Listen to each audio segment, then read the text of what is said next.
Rok 2020 był dziwnym rokiem.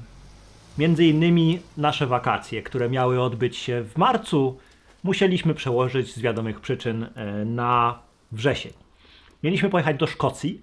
Postanowiłem zabrać ze sobą Porsta, który, jak w kilku ostatnich odcinkach wyjaśniałem, jest moją podstawową lustrzanką do robienia zdjęć, i Fuji Superie 400, ponieważ myślałem, że te lekko zielonkawe kolory Fuji dobrze się sprawdzą z zielonym krajobrazem Szkocji. Drugim filmem, który zabrałem ze sobą, do którego nie ma pudełka, była Sfiema 125, o której stwierdziłem, że skoro ma takie zielonkawe kolory, to też powinna dobrze grać z krajobrazami, jakich spodziewałem się tam na północy w Szkocji. Trzecim filmem, który zabrałem ze sobą do Szkocji, była Portra 800. Miałem doświadczenie z innymi portrami, natomiast z 800 jeszcze nigdy w życiu nie robiłem na niej zdjęć. I po pierwsze wziąłem 800 dlatego, że spodziewałem się złej pogody i słusznie, była bardzo zła. A także po prostu chciałem przetestować, jak 800 wygląda i czy różni się od innych portr od 160 i 400. Z obiektywów miałem ze sobą 50 i 28. I to w zupełności, tak jak zwykle, pozwoliło mi zrobić prawie wszystkie kadry, jakie sobie wymyśliłem. Okoliczności wymusiły na nas podróż w odcinkach. Musieliśmy najpierw dojechać do Edynburga, a potem dopiero do Glasgow, gdzie mieliśmy zarezerwowany pierwszy nocleg. I mój wniosek na temat tych dwóch miast jest taki, że 10 minut, jakie spędziliśmy w Edynburgu przesiadając się do pociągu, podobały mi się bardziej niż 2 dni spędzone w Glasgow. Nie zobaczycie tutaj wiele zdjęć z Glasgow, bo po prostu nie było tam co fotografować. To kosmopolityczne, duże miasto, mnóstwo ludzi chodzących po pełnych sieciowych sklepów, ulicach. Z tego co wiem, Glasgow obfituje w wydarzenia kulturalne, w teatry i wystawy.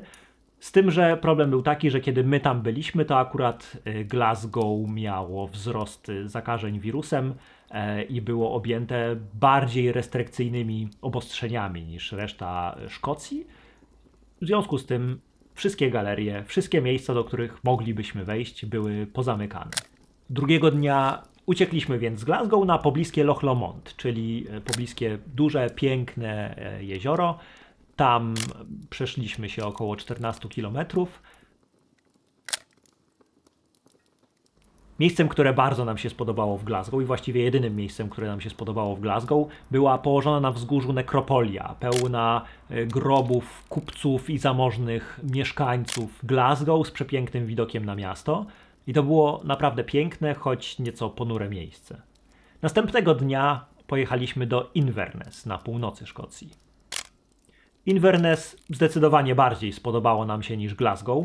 Co ciekawe, w Inverness na wzgórzu stoi zamek, który tak naprawdę nigdy nie był zamkiem. Został wybudowany w XIX wieku jako budynek administracyjno-więzienny i do dzisiaj pełni taką funkcję i tak naprawdę nigdy nie był prawdziwym zamkiem.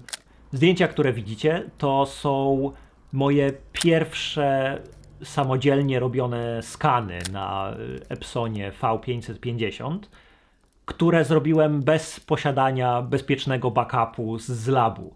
O skanowaniu i skanerze, który kupiłem, na pewno zrobię jeszcze osobny odcinek, bo to jest osobne, duże zagadnienie. Jestem całkiem zadowolony z tych skanów. Wiem, że jeszcze dużo nauki przede mną. Okazuje się, że skanowanie filmu wcale nie jest tak łatwe, jakby się mogło wydawać. Jedno, co zauważyłem podczas tego skanowania, co zresztą widzicie na tych zdjęciach, czy widzieliście już, to dziwne takie halacje, czy jakieś ślady dookoła perforacji, takie czerwone zaświetlenia, czy ogólnie przebarwienie dookoła perforacji. To nie jest wina skanowania, bo to jest też na negatywie. Kiedy oglądam negatyw pod światło, to jest widoczne. Więc wydaje mi się, że albo jest to wina filmu, albo jakieś niedopatrzenie ze strony labu. Przy najbliższej okazji zapytam się ich, o co chodzi i czy wiedzą, co to jest. Na szczęście poza Fuji pozostałe filmy mają niewielkie już takie wady, więc może jest to coś nie tak z tą partią Fuji Superii. Jeśli chodzi o tą centralną Szkocję, przez którą jechaliśmy samochodem, to powiedziałbym, że dość przypomina polskie Bieszczady. Tylko takie bardziej i więcej. Gdyby Bieszczady były bardziej strome, wyższe i miały więcej jezior pomiędzy górami, to wyglądałyby jak centralna Szkocja. W drodze z Inverness na Isle of Skye skończyłem pierwszą rolkę filmu, czyli Fuji, i założyłem Sfiemę 125, o której po pierwszej testowej rolce wiedziałem, że ma właśnie takie lekko zielonkawe zabarwienie, a więc wydawało mi się, że bardzo będzie pasować do tych nastrojowych krajobrazów Szkocji.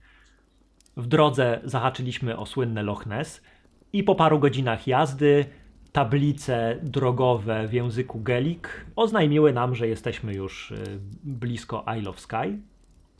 I o ile ta kontynentalna Szkocja jest przepiękna, o tyle Isle of Skye było po prostu zapierające dech w piersiach. Widoki tam były niesamowite i to nawet mimo tego, że przez większość czasu padało mniej lub bardziej. Było nawet tak, że w pewnym momencie po prostu przestałem robić zdjęcia na pewien czas, bo strumień widoków był wręcz obezwładniający. Mieszkaliśmy na miejscu w takim wozie Drzymały, który miał tak ładny widok z okna, że fotografowałem go prawie codziennie.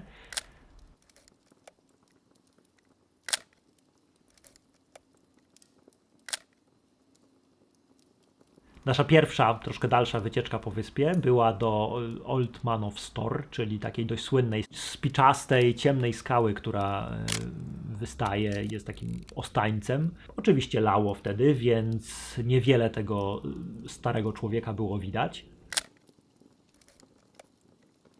Drugim miejscem, które bardzo chcieliśmy zobaczyć, był Quirang, czyli takie pasmo klifów, gór na północy wyspy. Okazało się, że droga najkrótsza do tego miejsca była zamknięta i nieprzejezdna, więc zmuszeni byliśmy objechać cały półwysep Trotternish po jednopasmowej drodze z mijankami tylko co jakiś czas, więc było to dość wymagające, szczególnie dla mnie, który pierwszy raz w życiu prowadziłem angielskie auto. Ale muszę się przyznać, że cieszę się nawet, że tak wyszło, bo widoki na trasie były zachwycające. Zobaczyliśmy też kilka ciekawych miejsc.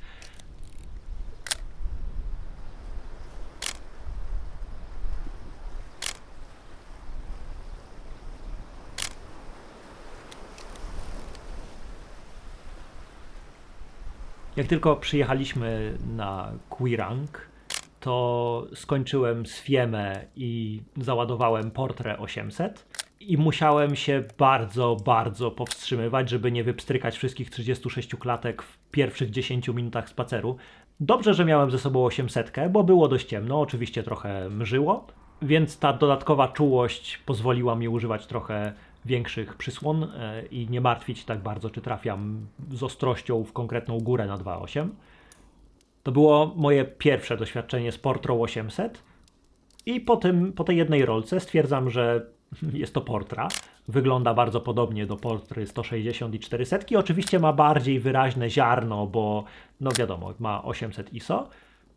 Więc wniosek jest taki, że jak ktoś lubi, jak Portra wygląda, to jest w stanie sfotografować na Portrze wszystko, bo ma i 160, która ma super drobne ziarno i przy dobrych warunkach oświetleniowych albo w studio można na niej robić. Jest 400, która jest bardzo uniwersalna i jest 800 do trochę trudniejszych warunków oświetleniowych. Z tego co wiem, dużo ludzi fotografuje na niej na przykład sceny o zmierzchu albo przy zachodzącym słońcu. I nie dziwię się, można na niej uzyskać te same kolory co na 400 i 160, a jednocześnie przy troszkę krótszych czasach naświetlania albo troszkę bardziej przymkniętej przysłonie.